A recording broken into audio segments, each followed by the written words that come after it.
Great stuff. There we go. Right. There we go. And now time. So it's 10 minutes, isn't it, Fergus? 10 or 15, and yeah, that'd be lovely, Ross.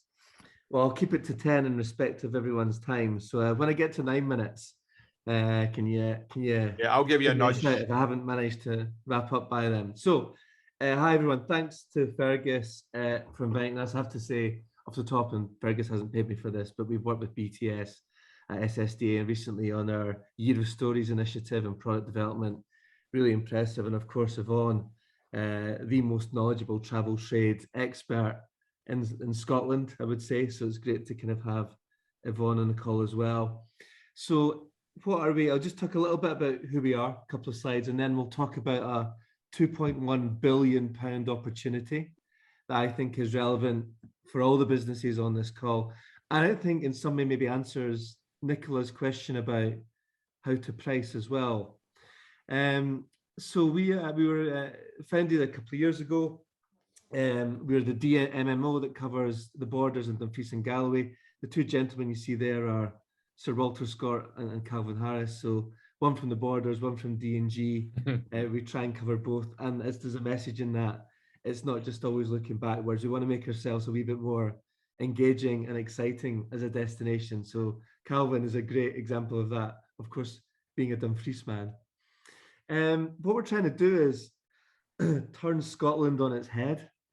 And that's in our ethos and approach. Like we don't really want to fall into the trap of kind of other DMOs of kind of doing the same thing, which you see quite a lot. We really want to challenge ourselves to think differently from a development perspective. And of course, that comes from us being a member cooperative. We're a non-profit member cooperative. So everything we do is plough back into the destination. But what we really mean by that, and Fergus alluded to it, was in terms of turning Scotland on its head or turning tourism on its head, is to go from become the go-through place, not the go-to place. So as we all know, for years, people have driven through us on their way to somewhere else where there's no need to do that. We have everything here that you need, and we're trying to really build our destination, off the back of what we call the post or the new normal, and bring tourism spend to local communities. The great thing about the south of Scotland, and it may be replicated over in Antrim, is there's no big chains, there's no big hotels. It's all SMEs generally, and the money that is spent in local communities kind of stays in local communities, and that's a really kind of key message for us moving forward. We kind of operate behind the scenes, and we have a consumer-facing platform. So behind the scenes, with the South Scotland Destination Alliance, we bring travel trade expertise, product development expertise. We work a lot with the kind of national, regional bodies and it's been said here today, foster collaboration. So anyone that's interested in doing anything in D&G or the borders, you've got, I'm sure, my email address on this. On the stage, just drop me a note if I can help. And that's to our Irish cousins as well, if you want to kind of look at opportunities for itineraries, etc. Really, be really keen to help you out there. And we have South of Scotland. Scotland Starts Here is our face to the world. So we've got a consumer-facing website and app, and we've got social media channels. So that's kind of the brand. There's a strategic reason for that. Scotland Starts Here. We're reminding the market that Scotland doesn't start at Edinburgh, Glasgow, and then finish in the Highlands. Scotland actually starts in the south, in the southeast, and the southwest. So that's important for us too. This is a wee screenshot of the website. It's really, over the course of the last 12 months, we've had the opportunity to focus on it. We've got about 50,000 social media followers on Facebook, about 12,000 app downloads. We get 70,000 visitors a month on this website. So it's a great kind of showcase for our member businesses and tourism groups to kind of spread the word. As Fergus said, sometimes we come from quite a fragmented history. So what we're trying to do is consolidate all the great stuff in one platform so someone can find out what they want to find out easily. And on this one as well, all of you, certainly from D&G, go on, have a look at it. And if there's anything you think needs improved or changed, then, please let me know and get in touch. But onto that 2.1 billion kind of pound opportunity, Fergus kind of showed it, but we did some extensive market research in Q4 last year. And to cut a long story short, we kind of segmented the market because we know that we don't have the resource to cover all bets, or to put it another way, if you try and please everyone all the time, you're going to fail. And so we got to make some strategic decisions about who it is we can target to bring in to this kind of really a rural staycation destination like the south of Scotland. And so we talked to 3,500 people from Scotland, England, Northern Ireland, and Wales, and we put them into different segments. And the one that's most interesting for us, and I'd just like to talk about for a couple of minutes, is metropolitan adventurers.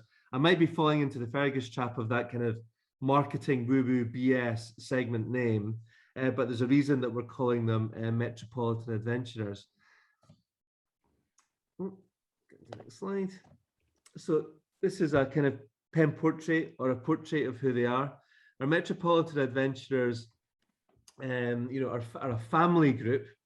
They're high spending, so they're the highest spending segment in the UK travel market. They like to really kind of choose between two lengths of stay for their holidays. So that's a 3-day or a 7-day itinerary. So when we're speaking to members, I'm always saying now, listen, can someone easily see how you fit into a 3-day or a 7-day? Let's kind of build out those itineraries for them. They are, if we kind of delve into who these people are, so like I said, they spend £2.1 billion a year. They are high security and high diversity. So they live in the urban centres. They're what you might call the liberal metropolitan elite, generally university educated, more liberal and likely to have voted kind of Remain and Green and support for globalisation, etc., etc. Guardian readers, you might, for want of another way of positioning them. Now, these aren't the people that necessarily live in a region, but very much these are the ones who we want to target. Now, why is that? Well, this gives you just a wee kind of, if you look at the bar charts below, it gives you a wee kind of insight into who they are. The reason we've chosen this segment is they want what we have already. They're looking for what we have. So just to kind of orientate you around this chart, the black bars are the total market and the blue bar are what this segment is. Okay, so we're comparing this segment to the total market. So about 50-50 male, female. You'll see net ABC1, they skew higher in economic status. Now, this is a good thing because they spend more when they're here and they can bear higher prices, and you need less of them to make the same amount of money. So we like that. Average age, kind of late 40s, a quarter with children under 18. Now, this is where it gets interesting. So if you look at our metropolitan adventures versus the market, they're skewing higher on, we want wildlife and nature. We want open space and no crowds, culture and heritage, sustainable ecotourism, exploring the outdoors. So these are the most highly kind of associated group, again, with what we offer in the south of Scotland. And it's great to see because it tells us there's no barriers to getting this group. The only barrier for us is the way we communicate and awareness about what we offer. And if we delve a wee bit deeper, minutes, Ross. Is that a minute left? A couple of minutes. Yeah, thanks, Fergus. And we did a max diff analysis. So we kind of said, like, taking everything else out, what are the most important elements of a staycation or a break when you come and when you choose a destination? And so this informs a lot of our destination product development planning. So number one for them was exploring nature and wildlife. So we need to make it easy for them to understand that's what they can do in the south of Scotland. So it's really important to kind of have that message front and center.